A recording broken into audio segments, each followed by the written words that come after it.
천주사적 싸움의 전모를 밝힌 곽정환 회장의 사필 규정. 10일 GPF 활동 방해. 이런 대혼란 속에서 하나님의 섭리를 발전시키고 진전시키는 실제 통일가의 주류는 어머님과 형제님이 이끄는 소위 통일교가 아니라 현진님의 업적과 활동인 것입니다. 앞에서 말했듯이 2009년 11월 현진님은 더 이상 현 통일교 내에서 하나님의 뜻과 아버님의 레거시를 지켜나가는 것이 어렵다고 보았습니다. 그리하여 GPF 재단을 설립하고 독자적인 활동을 시작하였습니다. 그러자 통일교 지도부는 기다렸다는 듯 현진님의 GPF 활동을 저지하고 방해하기 시작했습니다. 현진님을 단순히 비방하는 수준을 넘어 GPF 활동을 방해하며 앞길을 가로막고자 했습니다. 거기에는 분명한 이유가 있었을 것입니다. 2008년 현진님이 불과 6개월 사이에 세계적인 GPF 바람을 불러일으켰다는 사실을, 아버님께서 큰 기대를 갖고 계시다는 사실을 그들도 알고 있었습니다. 그런 현진님이 다시 한 번 전 세계를 상대로 성공적인 GPF 기반을 일으키게 될 경우 아버님의 마음이 다시 현진님에게로 기울 것이었습니다. 그들은 바로 그것이 두려운 것이었습니다. 그리고 그들은 속단했습니다. 아버님의 기반과 통일교의 협력 없이는 현진님이 아무것도 할 수 없을 것이라고. 자기들이 마음만 먹으면 얼마든지 GPF를 무너뜨릴 수 있을 것이라고. 결과적으로 그들의 행동은 현진님의 앞길을 막지 못하였습니다. 그저 오늘날 통일가의 부끄러운 면면만 드러냈을 뿐입니다. 핍박받는 현진님 주위에 더 많은 의롭고 양심적인 세계의 지도자들이 협력하는 결과를 낳았을 뿐입니다. 네팔 GPF 행사 방해. 2010년 9월 말 네팔 수도 카트만두에서 서남아시아 지역 GPF 행사가 개최됐을 때 일입니다. 2010년에 GPF 활동을 재개한 현진님은 1년간의 활동을 집약하여 10월과 11월 사이에 세계 4개 대륙권에서 GPF 행사를 계획하였습니다. 네팔에서 개최된 서남아시아 GPF를 시작으로 아시아 태평양 지역 행사가 인도네시아 자카르타에서, 남미 지역 행사가 파라과이 아순시온에서, 그리고 아프리카 지역 행사가 케냐 나이로비에서 준비되어 있었습니다. 현진님의 GPF 활동은 처음부터 행사 자체에 초점을 맞추지 않았습니다. 그보다는 각계 지도자와 시민과 청소년들을 계몽하여 사회가 안고 있는 다양한 문제들을 실질적으로 해결하고 그 성공적인 사례를 공유해 더 큰 가능성을 열어가는 것에 초점을 맞춰왔습니다. 예를 들어 네팔에서는 수천 명의 카트만두 청소년들을 동원하여 바그마티강 정화 프로젝트를 추진해왔는데, 이는 수십 년간 오염되어 누구도 손쓰지 못했던 강을 깨끗하게 회복시키는 결정적인 계기가 되었습니다. 케냐에서는 리프트밸리에서 벌어지고 있는 고질적인 부족한 갈등 문제 해결을 위해 GPF가 꾸준한 노력을 기울였고, 그 결과 유엔까지 그 공로를 인정하여 GPF를 표창하고 격려하는 실적을 거두기도 했습니다. 이처럼 구체적인 성과 위에 개최되기 때문에 행사 자체의 규모와 상관없이 사람들은 GPF 활동이 자기들의 국가나 지역사회에 꼭 필요한 운동이라고 인식하며 참여하고 있는 것입니다. 2009년 12월 필리핀 GPF 행사를 저지하려다 실패하고만 통일교 지도부는 그럼에도 물러나지 않았습니다. 아시아 대륙 회장 용정식을 앞세워 또 다시 네팔에서 개최된 GPF 행사부터 적극적인 방해 활동에 나선 것입니다. 행사가 더없이 평화적으로 진행되고 있음에도 용정식 회장은 2010년 10월 1일 현진님의 행사를 악의적으로 음해하는 보고서를 참부모님께 보냈습니다.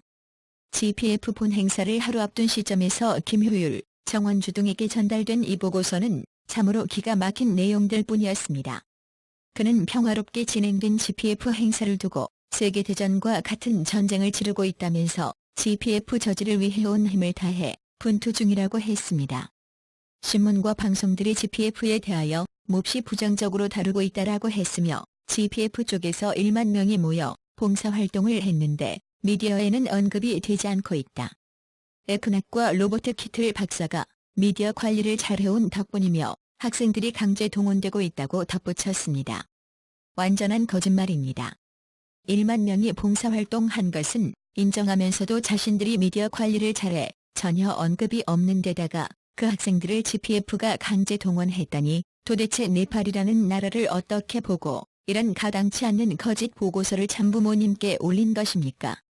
그들은 이 보고서가 참부모님에게만 보고되고 그 외에는 비밀에 붙여질 것이라고 생각했는지 근거도 없는 말을 있는 대로 쏟아냈습니다. GPF 쪽에서 협박 전화가 걸려오고 있다. 나를 잡으려고 GPF 사람들이 공항에서 대기하고 있다. 대회에만 300만 불이 투입되었고 그 외에 정치자금은 얼마나 투입되었는지 모른다. 2009년 10월 8일 김효율이 현진님이 700만 불을 횡령했다고 아버님께 올린 악의적인 보고를 떠올리게 하는 내용입니다. 감히 현진님을 이렇게까지 음해할 수 있는 것입니까? 감히 아버님과 아들 사이를 이렇게까지 이간질해도 되는 것입니까? 이 보고서를 접하고는 내가 사탄의 하수인을 키웠구나 하는 자책감으로 가슴이 아팠습니다. 이런 사람을 한때 충직한 하늘의 일꾼으로 생각하고 오세아니아 대륙에서 그가 범한 결정적인 실수를 덮어주려 했습니다. 가장 중요한 선교지인 아시아 책임자로 아버님께 추천까지 드렸던 것을 하늘 앞에 진심으로 회개하고 통곡했습니다. 2007년까지만 해도 엄마와 동생들이 이 운동을 가로채게 해서는 안 된다. 앞으로 40년은 내가 이끌어가야 한다는 말씀을 주시며 현진님에 대해 굳건한 신뢰를 보여주시던 아버님이셨습니다. 2008년 현진님의 GPF 활약에 대해서 그렇게 자랑스러워하셨던 아버님이셨습니다. 그런 아버님께서 2009년 이후부터는 왜 그토록 갑작스럽게 현진님을 오해하게 되셨을까요? 풀리지 않는 의혹의 실마리를 용정식의 하늘 무서운 줄 모르는 음해성 거짓 보고서 하나로 그 전말을 알 것 같았습니다. 아시아 대륙 회장이 이 짓을 하니 하물며 연로하신 아버님 지군에서 음해성 거짓 보고들로 성총을 어지럽힌 사람들의 배역은 어떠했을까요? 인도네시아 GPF 행사 방해. 그들의 GPF 행사 방해는 같은 달 인도네시아 행사에서도 계속되었습니다. 그들이 저지하려고 한 아시아 태평양 GPF 행사는 인도네시아 최대 무슬림 단체인 NU와 GPF가 공동 개최하는 행사였습니다. 결론적으로 이 행사는 큰 성공을 거두었으며 현재 언론에서는 GPF 운동은 가장 크고 든든한 소천사를 만났다. 그것은 전 세계 가장 큰 무슬림 단체 NU이다. 라는 언급까지 했습니다. NU의 참여로 GPF 행사가 돋보인 것은 사실이지만 행사 성공의 가장 큰 원동력은 GPF의 비전이었습니다. 행사장을 가득 메운 인도네시아의 젊은 무슬림 대학생들이 현진님의 섬창에 따라 원 패밀리 언더 갓의 비전에 열광하던 모습을 저는 잊을 수 없습니다. 이런 행사를 통일교가 저지하겠다고 나섰으니 그들의 아버님의 얼굴에 얼마나 먹칠을 하고 다녔는지 통일가 식구들은 분명히 알아야 합니다. 아시아 순회사 로버트 키틀은 GPF 행사가 끝난 2010년 10월 18일에 세계본부에 있는 문형진, 문국진, 김효율, 용정식, 토마스 월시 등에게 방해라는 보고서를 보냈습니다.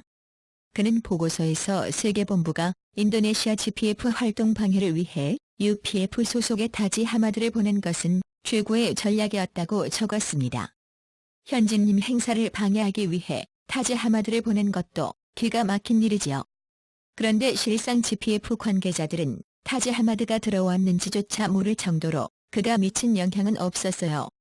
그럼에도 마치 그 방해 공작이 큰 성공이나 거둔 것처럼 거짓 보고서를 올린 것입니다. 타지 하마드를 이곳에 보낸 것은 최고의 전략이었습니다. 절대적으로.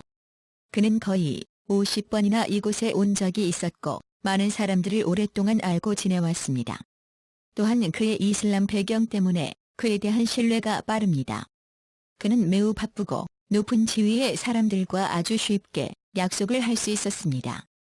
제가 너무도 잘 알고 있는 타지 하마드를 이토록 과장선전 허위 보고를 하는 그들을 저는 이해할 수가 없습니다. 로버트 키틀의 보고서를 접하면서 가슴 깊이 깨달을 수 있었습니다.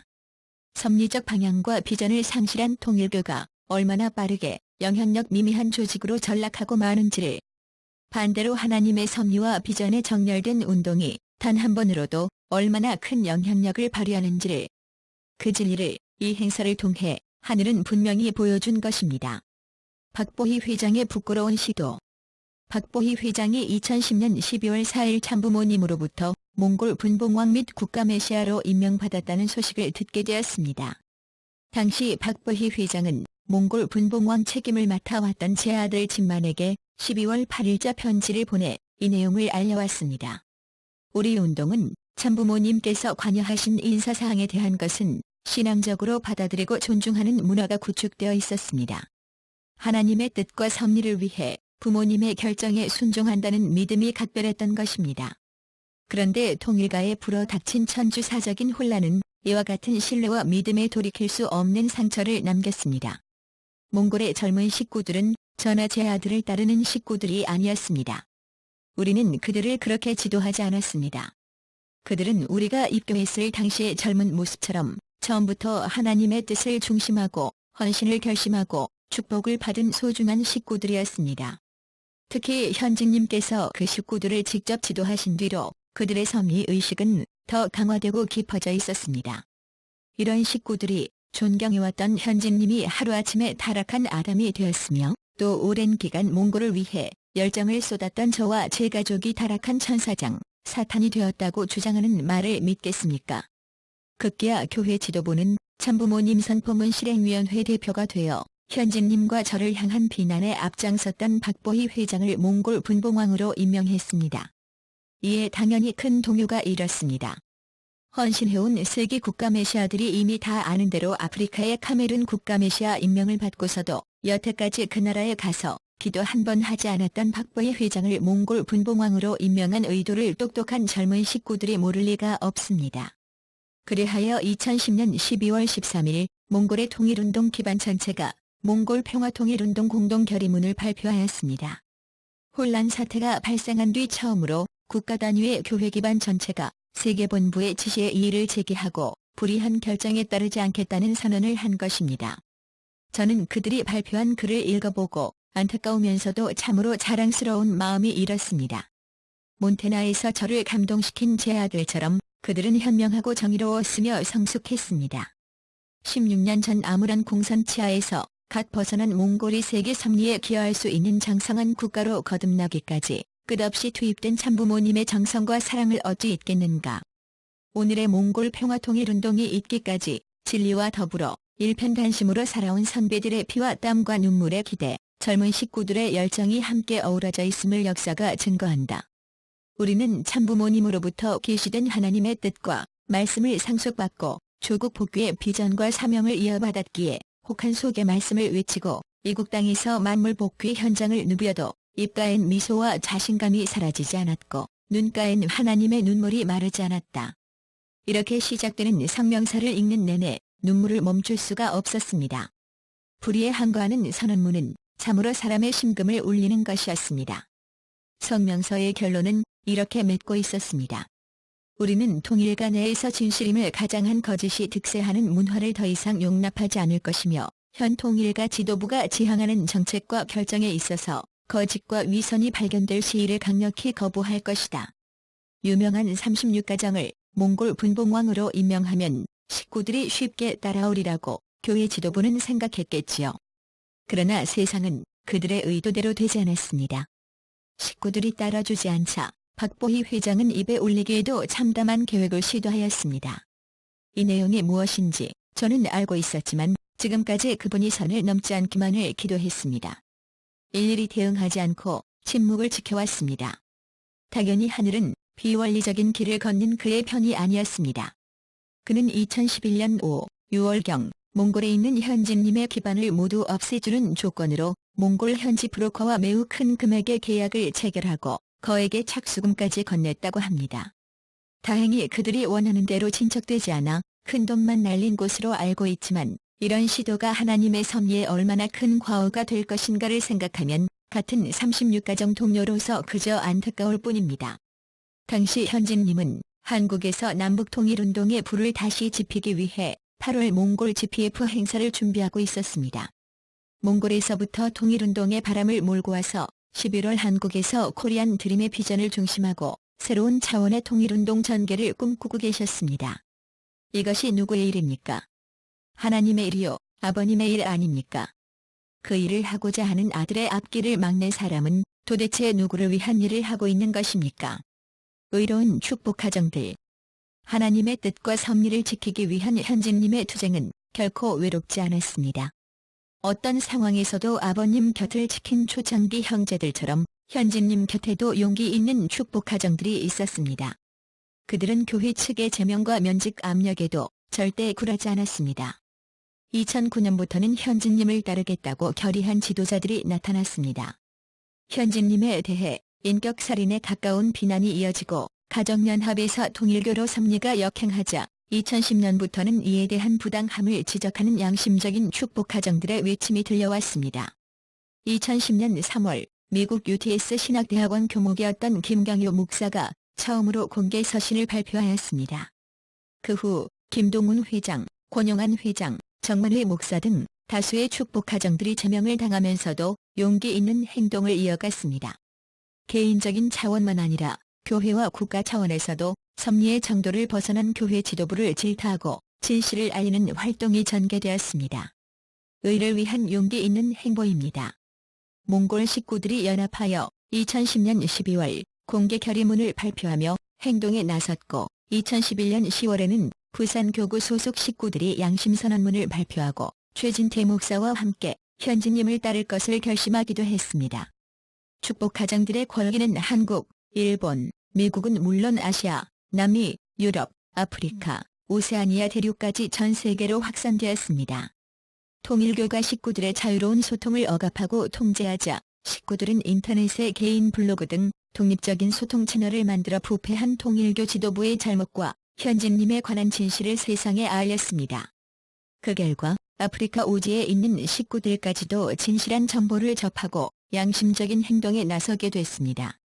이러한 축복가정들의 용기 있는 행동은 지난 2017년 가정평화협회의 출범으로 이어졌습니다. 앞으로 창설 주역들에 의해서 섭리의 내적 기반을 온 세계에 굳건히 쌓아갈 것을 확신합니다. 여태까지 그들은 치열하고 절박하게 싸웠습니다. 낮과 밤이 따로 없었습니다. 진실과 정의가 바로 잡히고 섭리가 바로 세워지는 것을 그들은 바랐습니다. 과거 우리 모두가 하나 되어 달려갔던 것처럼 하나님의 뜻을 중심하고 다시 하나가 되는 것을 그들은 바랐습니다. 천주사적 혼란기에 현진님을 모시고 싸우는 축복가정들의 행적은 장차 섭리 역사의 한 페이지가 되어 길이 남아질 것입니다. 언젠가 누군가에 의해 섭리를 지킨 그들의 소중한 활약상이 자세히 기록되기를 나는 소망합니다.